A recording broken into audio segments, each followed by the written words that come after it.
para todos sempre, no nome de Jesus Cristo. Amém. Pai, Senhor, irmãos. Amém. Deus é bom demais, né, irmãos? Glória a Deus. Os irmãos, por gentileza, podem abrir a palavra de Deus em Marcos, no capítulo 8, verso 34. Evangelho segundo Marcos, capítulo 8, verso 34. Glória a Deus.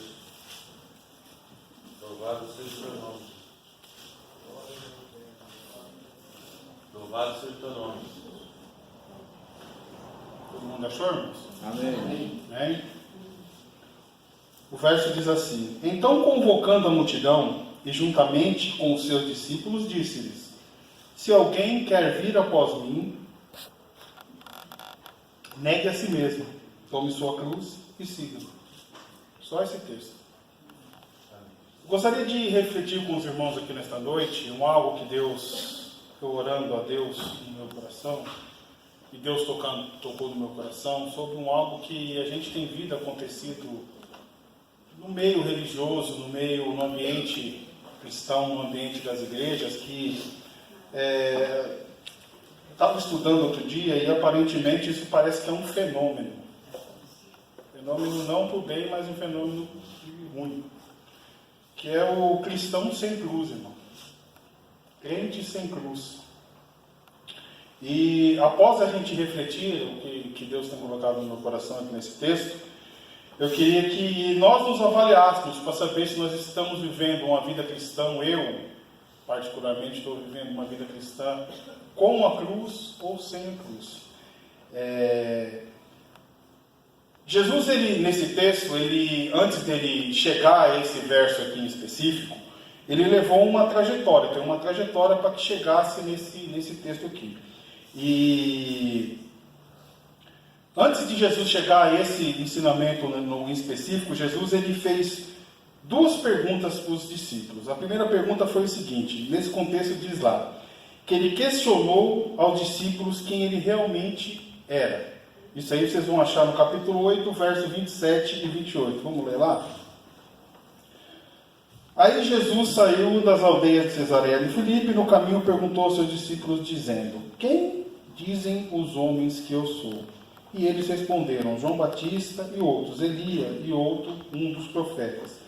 Então é assim, Jesus ele entrou com questionamento para saber o que as pessoas achavam que ele era. Quem as pessoas achavam que ele era. Ali não foi perguntado para os discípulos em específico, mas no livro, esse texto está escrito em 3 evangelhos, em Mateus, em Marcos e em Lucas. Nesse texto em específico, eu li ele justamente isso, que falam-se de pessoas que estavam junto, fala de multidão, fala de outras pessoas que estavam junto com os discípulos. Então, provavelmente, não estavam só os discípulos, tinham outras pessoas junto com os discípulos ali. Então, ele questionou o que as pessoas estavam achando que ele era. E aí eu coloco uma primeira pergunta aqui. Irmãos, a gente conseguiu entender quem realmente Jesus é? Nós entendemos literalmente quem é Jesus? Jesus fez essa pergunta para os apóstolos dele. E para chegar nesse contexto a gente tem que entender literalmente quem é Jesus. Quem realmente é Jesus? Quem é Jesus para nós? Porque cada um tem uma particularidade com Deus. E quem é Deus para você? Quem é Jesus, o Cristo para vocês? Ele questionou isso aos discípulos e eles deram essas respostas. Um fala que é isso, o outro fala que é aquilo, o outro fala que é aquilo outro. E aí pergunta para Pedro: E você, Pedro? O que você acha que é? Pedro vai lá e responde: Tu és o Cristo, filho do Deus vivo. E aí Jesus fala assim: Bem-aventurado Simão Barjonas, não foi nem a carne nem o sangue que te revelou, mas meu Pai, os irmãos conhecem essa história. Os irmãos sabem. Então, Deus esclareceu ali para Pedro e para as pessoas que estavam ouvindo aquela declaração, quem era Jesus. A segunda coisa, irmão, Jesus se fez a entender o que ele estava ali e o que ele iria fazer. Então, isso está escrito no Marcos 8,31. E começou-lhes a ensinar que lhe importava que o Filho do Homem padecesse muito, e que fosse rejeitado pelos anciões, príncipe dos sacerdotes, pelos escribas, e que fosse morto, mas depois de 3 dias ele ressuscitaria. E aí vem a outra pergunta. A gente conseguiu compreender realmente o que Jesus fez por nós? Vocês lembram o que Jesus fez por nós? A gente consegue lembrar disso todo dia quando a gente levanta? Não, Jesus morreu na cruz para me salvar, e etc, etc, etc. Jesus ele teve que padecer, ele sofreu, ele foi julgado, ele foi condenado, ele morreu pelos nossos pecados, etc, etc, etc. Conseguimos entender, todo mundo conseguiu entender isso na nossa vida? Os irmãos conseguiram todo mundo entender isso? Então tá bom, bora lá. Nesse chamado específico, Jesus chamou essas pessoas para segui-lo. E no caso aqui, ele tem esse mesmo chamado para nós, que é de segui-lo. E as pessoas que o seguem, eles devem ter teriam que ter uma particularidade específica. E essa particularidade era o quê? Era a cruz. Que foi isso que ele colocou nesse texto que eu li, nesse verso 34. Então ele chamou as pessoas para seguir. E qual foi o texto que a gente leu? A gente leu lá o seguinte: chamando-se para si a multidão, e os seus discípulos disseram: se alguém vir após mim, negue-se a si mesmo, tome sua cruz e siga. Esse chamado é para nós também. Jesus ele chamou a gente da mesma maneira. Então ele vem e fala o seguinte: a pessoa que segue a Jesus, e que são pessoas que levam sua cruz, elas têm alguma característica. Jesus ele discriminou algumas coisas nesse texto em específico. E eu queria compartilhar com os irmãos aqui, para que eu possa me analisar e ver se eu literalmente, eu estou levando a minha cruz ou não. A primeira característica de pessoas, um cristão que segue a Jesus e leva a sua cruz, é a seguinte: é uma pessoa que tem opção de escolha. Eu coloquei aqui o seguinte, irmão. Nós cristãos temos que entender que Jesus não obriga ninguém a nada. Jesus nunca obrigou ninguém a nada. Ou tem alguém aqui que está obrigado aqui? Não, né? Todo mundo veio aqui por livre e espontânea vontade. Não foi isso? A escolha de levar a cruz também tem que ser uma escolha voluntária e dependente, sincera no coração de cada um. Cada um tem que escolher a cruz. Jesus ele falou: se alguém me quiser seguir, pega a sua cruz, negue-se a si mesmo e siga. Essa decisão, irmão, é particular de cada um. Vocês podem escolher levar a cruz de vocês ou não levar. E hoje em dia a gente percebe que tem muitas pessoas que parece que afastaram-se disso, da cruz, a cruz de Cristo. E as promessas de Deus, os mandamentos de Deus, a santidade de Deus, a devoção a Deus, não se passa de pai para filho, nem de pastor para membro. E não passou nem de Jesus para os seus discípulos. Nem de Jesus para o discípulo passou. Vocês lembram quando Jesus foi orar no Getsemane? Jesus chamou lá os Pedro, Tiago e João, foi? E falou: fica comigo aqui e vela comigo. O que os discípulos fizeram? Dormiram, né? Então é assim, a devoção nem de Jesus para os discípulos passou. Mas ela deve ser uma escolha íntima e pessoal. Cada um deve ter um encontro real com Ele. Lembra-se de quando vocês aceitaram Jesus? Quem lembra de quando aceitou Jesus aqui? Só vocês três? Quando eu aceitei Jesus, eu não entendia muito bem as coisas, não. E até agora eu não entendo muita coisa direito. Mas eu lembro que foi proposto algo.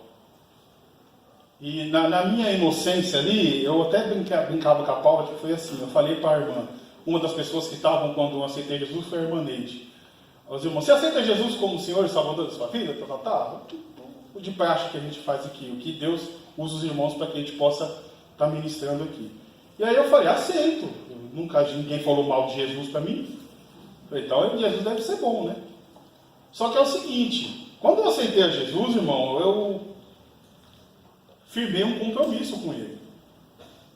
Eu fiz uma escolha. Não foi isso que nós optamos? Nós optamos por Ele. E essa opção que a gente tem feito, ela tem nos levado a agir de forma voluntária e espontânea, ou tem nos levado a trabalhar, a viver de uma maneira forçada, muitas das vezes, no caminho do Senhor? Eu não faço porque é pecado. Eu não faço porque vai desagradar o irmão. Eu não ajo dessa maneira porque se as pessoas verem, misericórdia. Ou a minha e o meu coração é sincero a tal ponto de eu não fazer porque eu amo a Deus. Porque eu respeito ao Senhor. Porque eu tenho, como a Bíblia fala, temor ao Senhor. Foi se falado aqui, temor ao Senhor é o princípio da sabedoria. Na terça-feira, né, Senhor? Eu sou uma pessoa sábia que temo ao Senhor. Porque eu temendo ao Senhor, eu me torno uma pessoa sábia. Isso aqui é a característica de uma pessoa que segue a Jesus com cruz, irmão. É uma pessoa que age de livre e espontânea vontade, não de livre e espontânea pressão. Eu não preciso que o cristiano me fale, ó, irmão, você tem que vir na doutrina, você tem que vir na escola dominical, você tem que vir no culto de ensino, você tem que dar da cara. Não, irmão. É voluntário. Você tem vontade de fazer aquilo. Você tem direito de escolha. Quando você está na sua casa na terça-feira, e aí você fala o seguinte, eu tenho para ver aqui o fala que o povo quer, eu tenho o mito, eu tenho glória a Deus, e eu tenho o cara do L. Eu vou ficar vendo eles na televisão ou eu vou vir para um culto de doutrina? Irmão, eu não estou exortando ninguém, eu estou chamando a atenção a gente para que a gente venha fazer isso de livre e espontânea vontade. Ninguém obriga os irmãos. O pastor Antônio Carlos, ele não vem aqui e fala, irmão, o membro que não vir vai ser excomungado da igreja. O pastor nunca vai fazer isso e nenhum pastor vai fazer isso. Porque não é isso que Deus quer. Deus quer que a gente faça as coisas de livre e espontânea vontade. Deus, ele deu direito de escolha a gente. E nós temos que escolher a Ele. Não foi isso que o irmão do filho acabou de falar aqui agora há pouco? Que é Ele que faz? E se Ele não fizer, Ele vai continuar sendo Deus do mesmo jeito? Isso é a nossa escolha. Então o crente que leva a cruz, ele tem uma opção de escolha. Ele tem como discernir, ele tem como escolher a Jesus. Então Deus fala o seguinte, se alguém quiser, vocês querem a Deus, irmãos? Eu quero a Deus? Então façamos de livre e espontânea vontade.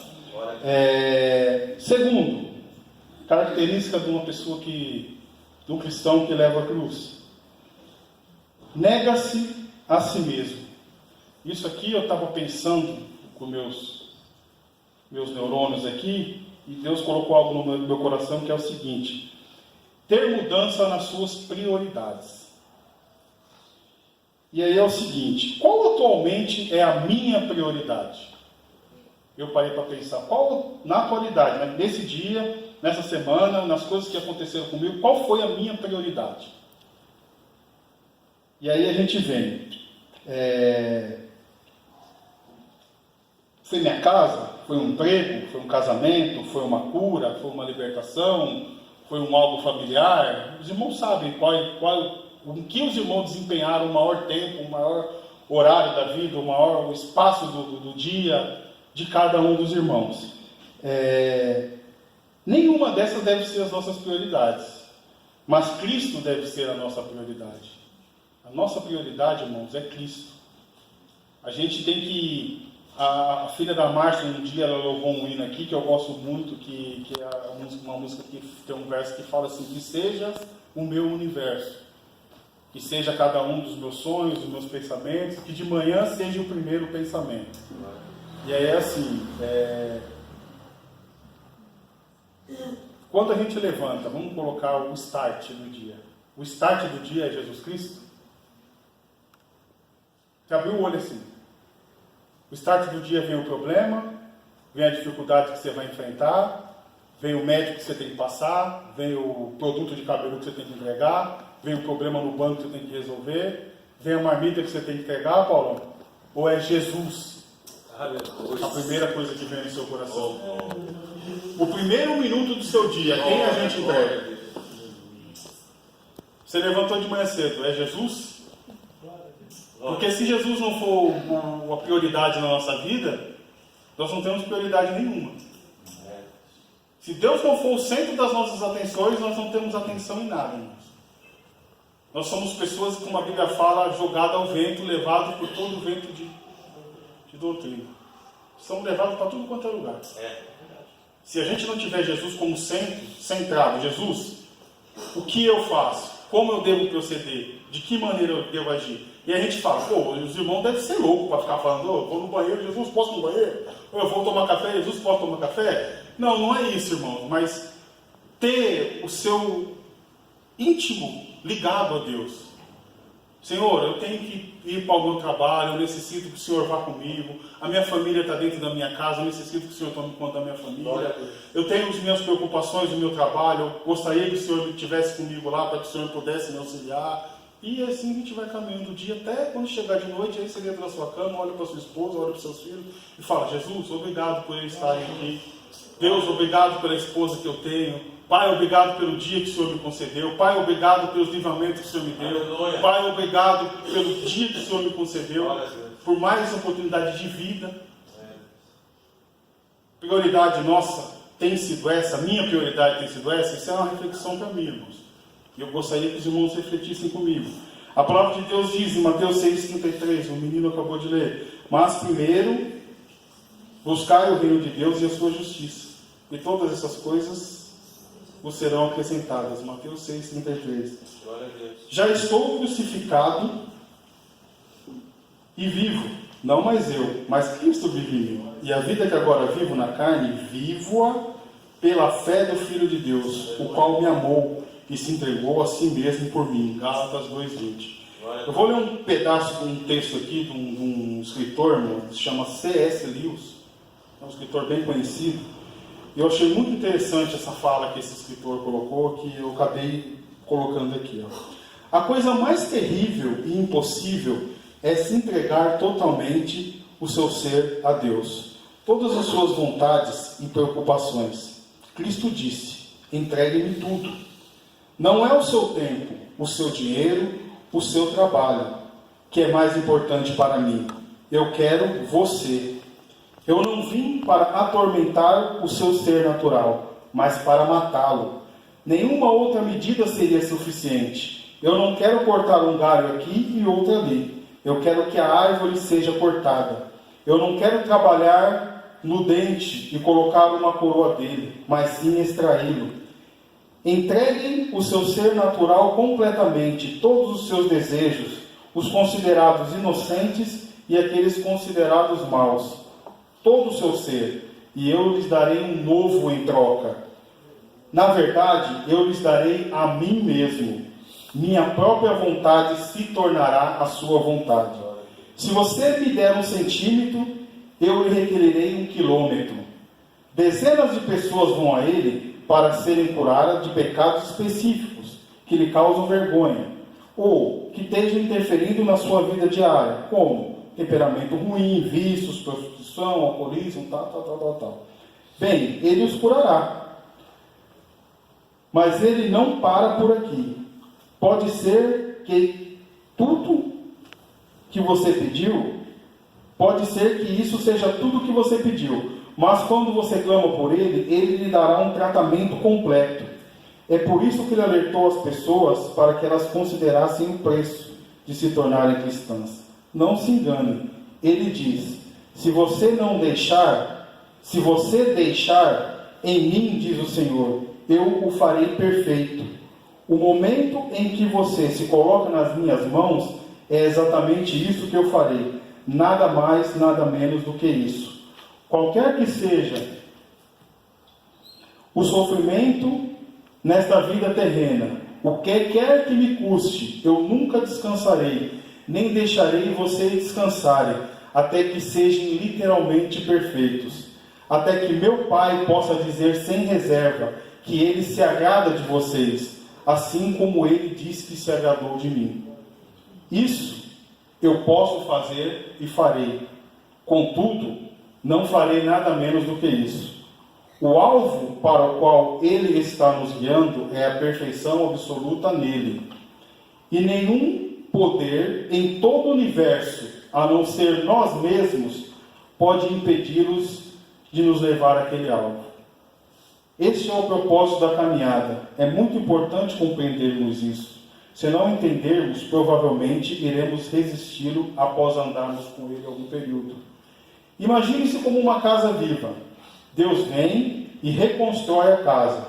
A princípio, você compreende o que ele está fazendo.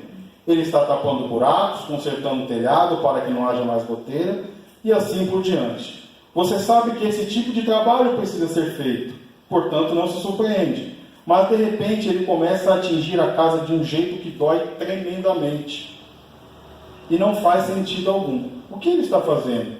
A explicação é que ele está construindo uma casa muito diferente da que você esperava. Colocando um compartimento extra aqui, um piso novo ali, construindo torre, fazendo jardins. Você pensou que se tornaria numa pequena, porém decente casa de campo. Mas ele está construindo um palácio. Atenção, ele mesmo quer morar nesse palácio. Adorei isso aqui, irmãos. Eu gostei muito disso aqui, que Deus, Ele não quer fazer algo simples na nossa vida. Ele não quer nos dar uma bênção. Ele quer que nós sejamos a bênção. Deus não quer te dar nada, irmão. Deus quer que você seja. Deus quer que você seja uma bênção. E eu não estou inventando história aqui. Isso está escrito na Bíblia. Não é isso que a Bíblia fala? A Bíblia ensina isso. A Bíblia não manda você procurar a bênção. A Bíblia manda você ser uma bênção. Deus falou para Abraão, se tu... Ele não falou, Abraão, sai correndo atrás da bênção aí. Não, se tu uma bênção. A bênção, irmão, é o irmão Paulo, é o Lucas, é o João, é o Cris. Bênção não é o que a gente tem, não. O que a gente tem não vale nada. Tudo isso aqui, quando você morrer, vai perecer tudo. Eu estava conversando com o borracheiro hoje, no dia que mataram o meu primo, juntou acho que 500 mil vagabundos lá na casa dele, lá, para tomar as coisas dele. Minha tia ficou com uma moto velha que ele tinha e um carro que ele tinha trocado. Ele tinha um monte de possessão. Até a mulher dele, quando nós estávamos preparando ele para enterrar, a mulher dele entrou dentro da casa dele, levou as roupas dele embora e nem no enterro foi. O que está aqui, irmãos, vai ficar aqui. Nós não vamos levar nada para lugar nenhum. Agora, no céu a gente vai se encontrar. E a bênção, ela vai estar lá no céu. A bênção vai ser a irmã, a bênção vai ser o irmão. Essa vai ser a bênção. E a bênção maior lá é Jesus Cristo. Não é o que Ele nos deu na terra. Então a prioridade nossa deve ser Ele. A próxima, irmão, senão a gente vai pular o tempo aqui. Tomar a sua cruz. Obviamente, um crente com cruz, ele tem que tomar a sua cruz. Aí eu tenho uma pergunta para a gente aqui. Qual era o destino? Os irmãos sabem que é penitente, não sabe? Penitente é alguém que está recebendo uma pena, que está recebendo a condenação lá. Qual era o destino do penitente que estava levando a cruz? Não estou falando de Jesus. Qualquer penitente naquela época que fosse levando uma cruz, qual era o destino dele? Ser crucificado. Era a morte, não era, irmão? O destino do camarada que estava levando a cruz era morrer. E qual era o objetivo do camarada sair do local onde ele estava, chicoteado, preso, sei lá onde ele estava, e andar durante toda a cidade até chegar lá no Calvário, no Gólgota, ou no lugar no qual eles eram crucificados? Qual era o objetivo dele levar aquilo lá? Os irmãos lembram? O objetivo daquela pessoa era ser humilhado. Vocês já viram os filmes, não viram? O que fazia enquanto levava o cara lá? Era chicotada, era chute, era soco, era pedrada, era cuspida, era palavras de depreciação à pessoa. Fora isso, além disso, ainda a pessoa que estava sendo escarnecida até chegar a esse determinado lugar, ele ainda tinha que demonstrar a condenação do que ele era. No caso de Jesus, se vocês pegarem no livro de Lucas, fala que eles colocaram lá a plaquinha em cima da cruz de Jesus, falando que esse é o rei dos judeus. Quando eles colocaram essa plaquinha escrita esse era o rei dos judeus, não era para falar, o rei, não. Era para escarnecer dele. Era para zombar da cara de Jesus. Zombar do que Jesus estava fazendo. Zombar do sacrifício de Jesus. Então é assim. Levar a cruz, irmãos, dói. Levar a cruz é pesado. Levar a cruz é difícil. Levar a cruz é constrangedor. E tem um detalhe, poucos escolhem levá-la. Creio que ninguém quer passar por esse tipo de situação, mas podem ter certeza que o cristão que decide levar a sua cruz, em algum momento na vida, ou em alguma circunstância da sua vida, passará por esse tipo de situação por amor a Cristo. Irmão, levar a cruz é sofrer. E nós não queremos sofrer. Eu não quero sofrer. Eu tenho certeza absoluta. Eu não levanto de manhã cedo falando que quero sofrer. Mas não, eu quero hoje tomar uma pizza porque eu quero mostrar que Jesus é bom. Não, eu não quero isso. E os irmãos também não vão passar por isso. Os irmãos sabem que nós vivemos num país até agora que é aberto ao Evangelho, que é livre. Nós não estamos no Oriente Médio, nós não estamos disso. Nesses lugares que vão passar por isso. Mas é assim, nós vamos passar por circunstâncias a qual nós temos que demonstrar que somos cristãos. E muitas das vezes são situações difíceis, irmão. Eu, falando de novo em política, a Stephanie do Glauco estava em casa no sábado passado, e ela começou a brincar com o Tassiolo lá, o cliente que está nas eleições lá. E ela começou a brincar, porque o cara fica tal. Só que é o seguinte, muitas pessoas não perceberam que aquele rapaz está sendo usado como um profeta para a nossa nação. Porque vocês podem perceber que tem vários momentos, ele não fica discutindo política. Ele vem e fala, se vocês clamarem a Deus, vai acontecer isso. Se vocês buscarem a Deus, não estou falando para ninguém votar nele não, estou dando o exemplo do rapaz. Então é assim, quem dos nossos líderes evangélicos, aí a gente tem um monte aí que a gente ouve, que a gente vê na televisão, que a gente vê na rádio, que a gente chama para pregar, que a gente vai nas igrejas deles. Quem desses líderes evangélicos vocês viram em televisão fazer esse tipo de coisa?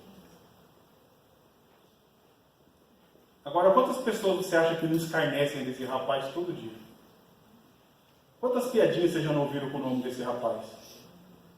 Quantas chacotas vocês já não viram na internet, no Facebook, no YouTube, no WhatsApp, em tudo quanto é lugar? Só que ele está fazendo o papel dele de cristão. Glória a Deus. Aleluia.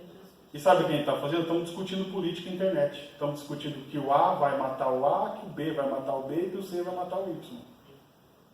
E o irmão, ele está pregando a palavra de Deus. Do jeito doido dele, mas ele está. Glória a Deus. Ele está demonstrando a Cristo para a nação. Várias falas que eu ouvi desse rapaz, ele falava, a única pessoa que pode mudar esse país é Deus. Já ouviram isso, não ouviram? Ele falava muitas vezes. Agora, qual dos nossos líderes evangélicos, de todo esse tempo, eu estou na igreja desde 2003, fazem 15 anos, eu particularmente nunca ouvi. Você ouviu, mano? Você está bem mais tempo na igreja que eu, né? Já ouviu, né? Eu nunca ouvi. Irmãos, brincadeiras à parte, isso é sério, irmão. É tomar a cruz, é demonstrar que você é cristão, é você chegar no seu trabalho e falar, eu sou crente mesmo. Você acha que foi fácil para mim, irmão, trabalhar 11 anos dentro de uma empresa, e você trabalha dentro de uma empresa e você ter 3, 4 amigos dentro de uma empresa, com mais de 3.000 funcionários? Por quê? Porque eu tinha que me separar. Você não sabe disso, meu senhor. Isso é um trabalho multinacional. Não é difícil? Quantas chacotas você já não viu dentro da empresa? Quantas piadinhas você já não viu com o nome de crente? Quantos crentes que eles estão tomando banho dentro do vestiário, o pessoal está brincando? Quantas piadinhas, quantas chacotas você está dentro do seu almoço, você acaba de almoçar, senta para ler a palavra de Deus e sai os crentes lá. Isso quando eles não tomam o seu lugar, onde é para você fazer o culto, você deve ter passado por isso também. Eles sabem que você faz o culto lá, eles vão fazer o seguinte, não, nós vamos jogar ping-pong aqui, nós vamos jogar baralho aqui, porque eles sabem que você vai fazer o culto lá. Aí quando você não faz o culto, não fica ninguém lá. É interessante isso, irmão. E é assim, o crente ele tem que mostrar que é crente mesmo. Ele tem que mostrar que é crente. Não que mostrar que vai para a igreja. Mostrar que vai para a igreja, tem um monte que fala que vai para a igreja aí. Agora a gente se demonstrar como cristão, se portar como cristão, é você ser um crente que leva a cruz, irmão. Pessoas que decidiram por isso. 2 Coríntios 12:15. E de muita boa vontade, Paulo falando, me gastarei e me deixarei gastar pelas vossas almas, ainda que amando-vos cada vez mais, seja eu menos amado. Paulo falando que vai se gastar, que vai se perder, que vai deixar o tempo dele, para que fizesse pelos irmãos, mesmo ele amando muitos dos irmãos um pouco amando ele. Isso ele estava falando para a igreja de Corinto. A igreja que tinha todos os dons espirituais. Outro, Atos 21:13. Mas Paulo respondeu, que vós fazeis chorando e magoando-me o meu coração? Porque eu estou pronto não só a ser ligado, mas ainda a morrer em Jerusalém pelo nome do Senhor. Vocês lembram qual foi essa situação? Paulo ele ia e aí o profeta veio e falou: você vai ser amarrado assim, do jeito que está acontecendo, jogou uma profecia para ele lá. E aí as pessoas ficaram magoadas: não, Paulo, não vai. Paulo foi lá e falou isso aqui: eu não estou pronto não só a ir lá, mas estou pronto a morrer também. Morrer. Se o irmão soubesse que ia morrer, se fosse para um lugar lá, nós ia? E você vai morrer sem entregar um produto de cabelo lá no lugar e falar de Jesus para aquela pessoa. Bora lá? A última, irmão, só para a gente terminar. Segue. Qual era a direção que Jesus estava pedindo para seguir ali? Quando Jesus falou: pega a sua cruz e segue. Qual era o destino que Jesus estava indo? Morte. Seguir para morrer. A cruzinha aí, ir lá e se matar? Não. Não precisa mais isso. Jesus já fez isso por nós.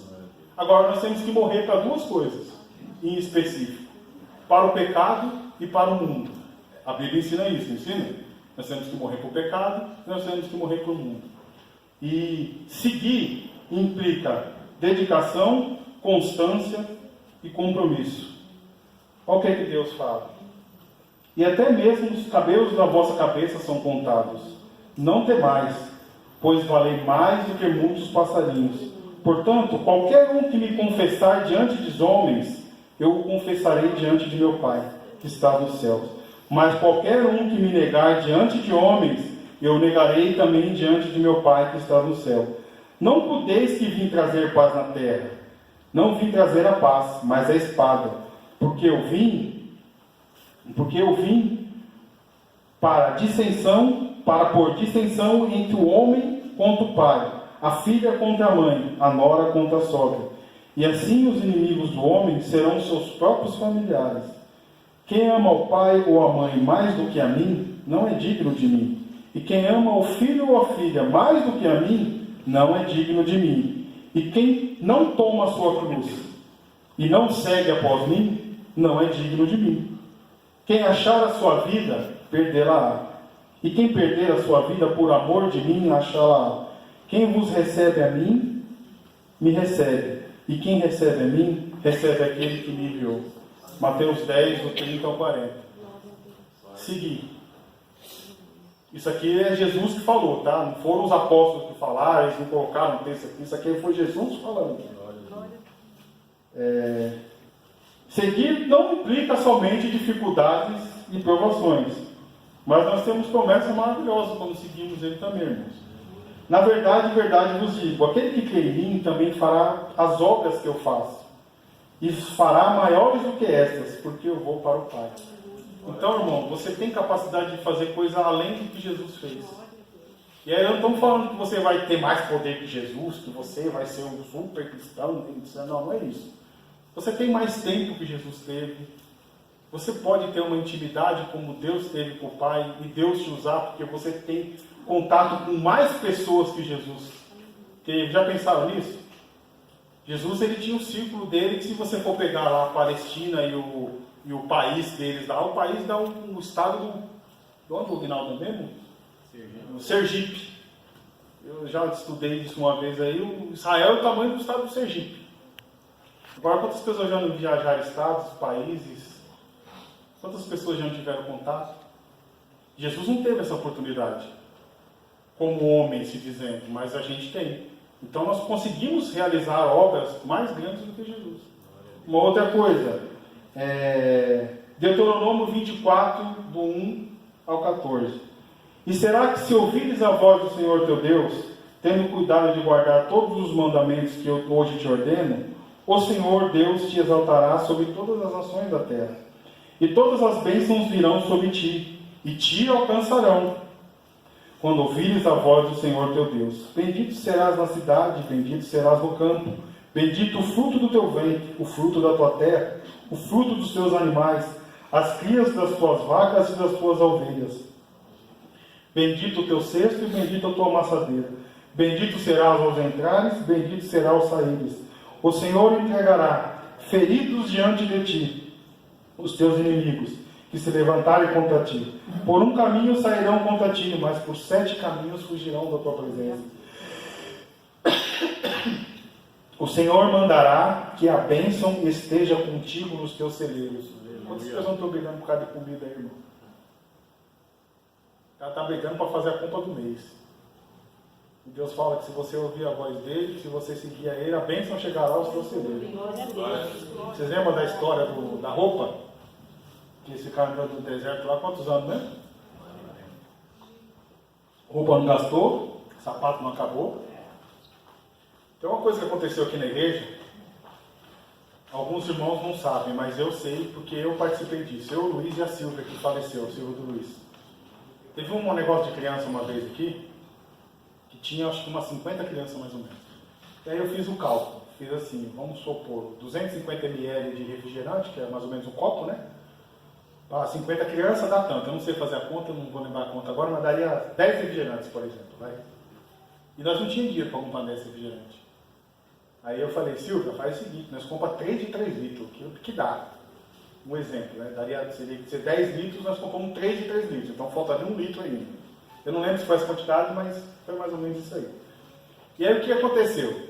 Eu falei, Silvinha, faz o seguinte, coloca um pouquinho só em cada copo, e aí nós vai entregando para as crianças aí, na hora que acabar, acabou, assim. A Silvia falou assim, tá bom, Douglas. Aí o que nós fomos fazendo? Nós fomos colocando. Mas aí, você sabe como é que é criança? A criança vem, fala, não sei o que, a gente foi colocando ali, tal. Daqui a pouco nós olhamos e tinha enchido todos os copos de refrigerante, todas as crianças, e ainda tinha sobrado um refrigerante. Aí eu olhei pro Luiz, eu falei, Luiz, não é possível isso aí não, Luiz. Aí Luiz, Deus fez um milagre do refrigerante. Eu falei, Luiz, eu não sei não, eu sei que é o seguinte, precisava de 10 refrigerantes. Nós compramos 8 e deu e ainda sobrou. Glória a Deus. É porque nós somos melhor que os outros? Não, não somos. Deus, ele fez isso prosperar. Vamos colocar, terminar aqui o seguinte. O Senhor abençoará a terra que te der o Senhor teu Deus. O Senhor confirmará a si mesmo. O Senhor confirmará para si como povo santo, como tem jurado, quando guardares o mandamento do Senhor teu Deus e andares nos seus caminhos. E todos os povos verão que invocado sobre ti é o nome do Senhor, e terão temor de ti. Lembra aquela história, Rony, quando você andava na rua e as pessoas falavam assim, ó, que ali é crente. O pastor outro dia comentou isso aqui com nós. As pessoas andavam na rua e olhavam aquele ali é crente. O Carlos também deu, né? O Carlos, meu filho. Agora você anda um crente na rua. Bora lá. Terão temor de ti.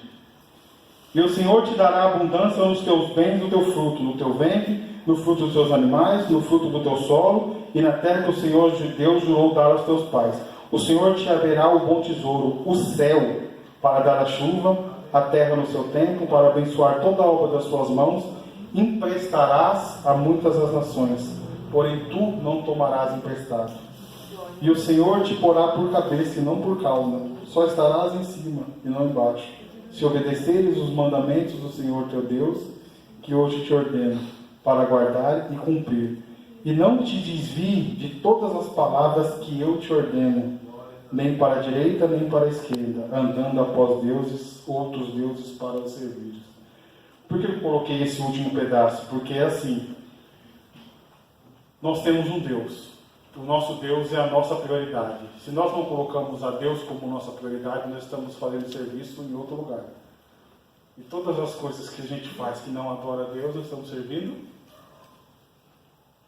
Estamos servindo o quê, Lidinha? Outros deuses. E ninguém gosta de falar isso não, irmão. Isso não é gostoso falar.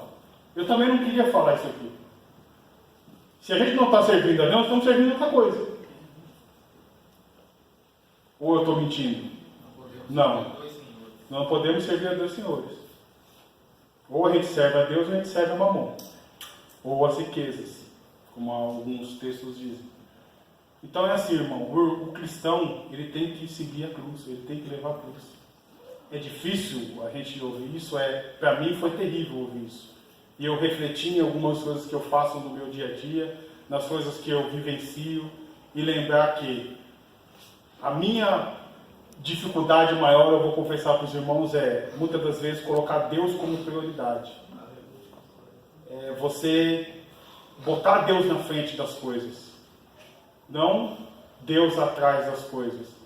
Eu já ouvi muitas vezes isso, irmão. Quando a gente faz um plano, faz um projeto, executa uma coisa, e aí aquilo dá errado. Aí você fica orando, Jesus abençoa, não, por que não deu certo? Aí eu já ouvi isso dezenas de vezes aqui dentro da igreja. E aí Deus usa os irmãos falando o seguinte: mas você perguntou para Deus antes se era para fazer isso? Você perguntou para Deus? Senhor, é para fazer isso? Ou assim, Senhor, como o Senhor quer que eu faça? Lembra da palavra que a Bíblia fala o seguinte? As pessoas falam o seguinte: ó, nós vamos ir, vamos produzir, vamos pescar, vamos receber. Aí Deus fala o seguinte: não dizemos que façamos isso, aquilo outro. Antes, você pergunta para Deus se você tem que fazer isso ou aquilo, se é da vontade de Deus ou não. Esse negócio de estar na vontade de Deus não é mais usuário, não está mais em moda. Faça segundo a vontade de Deus. Hoje em dia está o seguinte: de Deus faz segundo a sua vontade. Não é assim que a gente está vendo, irmãos? É ou não é? Eu não estou mentindo aqui, irmãos. E não estou criando sensacionalismo. A gente ouve pessoas querendo que Deus faça segundo a nossa vontade. E as coisas não são segundo a nossa vontade. Essas coisas são feitas segundo a vontade de Deus. Quem comanda todo o universo e até o cabelo da sua cabeça é contado é Deus. Não tem nada que eu faça, não tem nada que eu fale, não tem nada que eu execute que vá mudar isso. O dono do universo é Deus. Nós devemos adorar a Deus. Devemos entregar tudo a Deus. A única pessoa que pode impedir isso somos nós mesmos. Então é assim.